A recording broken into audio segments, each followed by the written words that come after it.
பட்டினத்தார். உலையில் பழுக்க வைத்து சம்மட்டியால் அடித்தால் தானே அருவாள் உருவாகும். சோதனையும் துன்பங்களும் அப்படியே.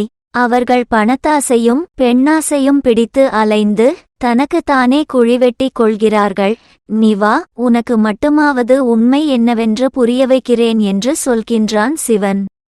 சுவை என்பது வாய் வரைக்கும் தானே தொண்டையை தாண்டிவிட்டால் என கொக்கி போடுகிறான்.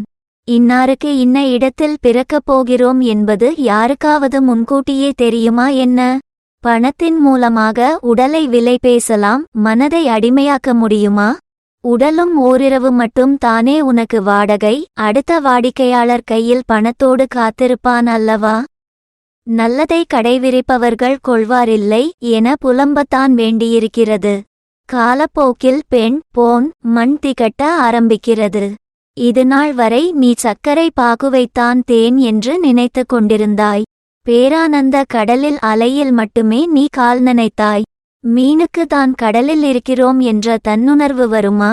நீ கனவு காண்கிறாய் என்பது விழித்த பிறகு தானே உனக்கு தெரிகிறது. வாழ்க்கையும் சொப்பனம்தான். சோதனையும் கஷ்டங்களும் உனக்கு அடிமேல் அடி கொடுத்து விழித்துக்கொள் விழித்துக்கொள் என்கிறது. எது இங்கு நிலையானது அதை கண்டுபிடி. பெண்ணாசைக்கு நீ ஆட்பட்டாயேயானால் செக்குமாடு மாதிரி இங்கேயே சுற்றி சுற்றி வர வேண்டியதுதான். மண்ணாசையால் ஒருவரையொருவர் வெட்டி கொண்டு மீதி நாட்களை சிறைச்சாலையில் கழிக்க வேண்டியது தான். நடைபெறும் சம்பவங்கள் அனைத்தும் உனக்கு ஒரு பாடம். ஆனால் நீ அதை புரிந்து கொள்ள மாட்டாய். இது அறிவியல் யுகமாக இருக்கலாம், ஆனாலும் வாய் வழியாகத்தானே உண்கிறோம், நாசி வழியாகத்தானே சுவாசிக்கிறோம்.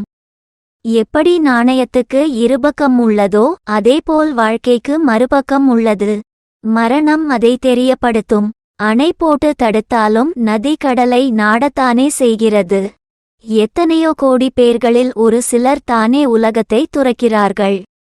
சந்நியாசி உலகத்தை துறந்தவன் மட்டுமல்ல, உலகத்தை பொறுத்தவரை அவன் இறந்தவன்.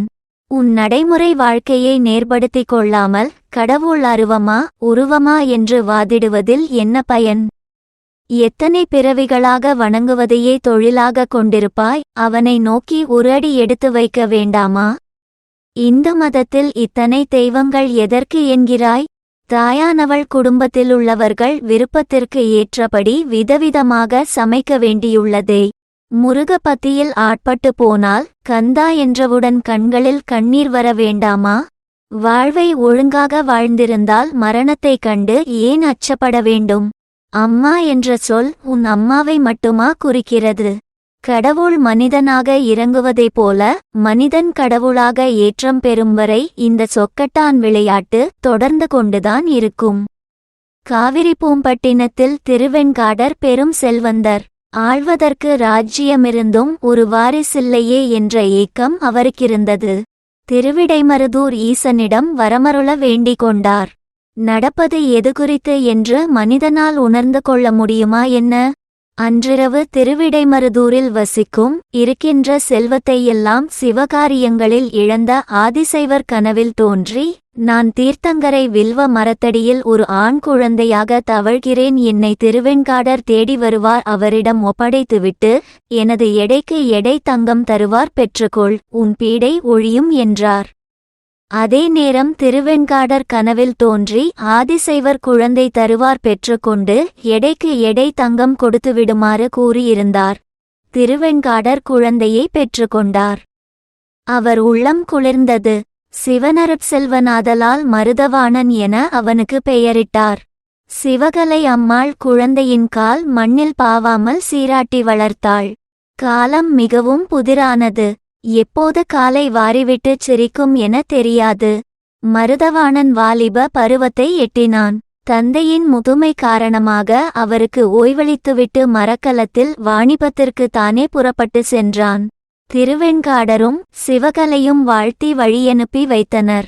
மருதவாணன் பொற்குவியலோடு வருவான் என்று திருவெண்காடர் காத்திருந்தார்.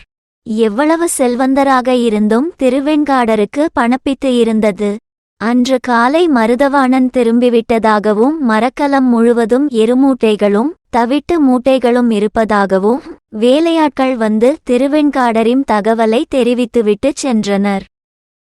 மருதவாணன் என்ன காரியம் செய்து வந்திருக்கிறான் பார்ப்போம் என்று திருவெண்காடர் துறைமுகத்துக்கு விஜயம் செய்தார். கோபாவேசத்துடன் வரட்டியொன்றை அவர் தூக்கி வீசி எறிய அதிலிருந்து மாணிக்கப் பரல்களும் நவரத்தினங்களும் சிதறி ஓடின. தவிட்டு மூட்டையை கொட்டி பார்க்க அனைத்தும் பொற்குவியல்கள். திருவெண்காடர் என்னதான் இருந்தாலும் என் வளர்ப்பு அல்லவா என பெருமிதம் கொண்டார். மருதவாணனை பற்றி அங்கிருந்தவர்களிடம் விசாரிக்க அவன் வீட்டிற்குச் சென்றுவிட்டதாக கூறினர். திருவெண்காடர் மருதவாணனை காண வீட்டிற்கு ஓடிச் சென்றார். விஷயத்தை கூறாமல் சிவகலையிடம் பிள்ளையை பற்றி கேட்க, அவன் இந்த பெட்டியை உங்களிடம் தரச் சொன்னான், இங்கேதான் எங்கேயாவது ஒளிந்திருப்பான் என்றாள் சிவகலை. திருவெண்காடர் பட்டுத்துணியை அவிழ்த்து பெட்டியை திறந்து பார்த்தார். அதில் ஊசியும் ஓலைச்சுருளும் இருந்தது. திருவெண்காடர் ஓலைச்சுருளை எடுத்து படிக்க, அதில் காதற்ற ஊசியும் வாராது காணும் கடை வழிக்கே என்று எழுதப்பட்டிருந்தது. சிவனுக்கு முருகன் ஞானாவுபதேசம் செய்தது போல திருவெண்காடருக்கு யாரும் சொல்லிக் கொடுக்காததை மருதவாணன் சொல்லிக் கொடுத்துவிட்டான். திருவெண்காடராக வீட்டினுள் சென்றவர் கவுப்பீனத்துடன் பட்டினத்தாராக வீதியில் இறங்கினார். மருதவாணா, பணத்துக்கு அப்புறம்தான் பந்தபாசம் என்று வைத்திருந்தேன் அல்லவா, எனக்கு சிறந்த பாடம் புகட்டிவிட்டாய். மாயையை பிடித்து உழன்று கொண்டிருந்த எனக்கு உண்மை பிடிபட்டுவிட்டது. காவிரி பூம்பட்டினம் அவரது கோலத்தை பார்த்து எள்ளி நகைத்தது. பட்டினத்தடிகள் நினைத்து கொண்டார், தான் எதை இழந்தேன் எதை பெற்றேன் என்று ஈசனுக்கு தெரியும், இவர்களுக்கென்ன என்று. இறந்தன பிறக்கும் பிறந்தன இறக்கும் எனச் சொல்லிக் கொண்டே ராஜவீதியில் திருவோட்டினை ஏந்திச் சென்றார். அவரது பாடல்களை கேட்கும் பொருட்டே ஈசன் நுனிக்கரும்பு இனிக்கும் வரை அவரை நடக்க வைத்தான்.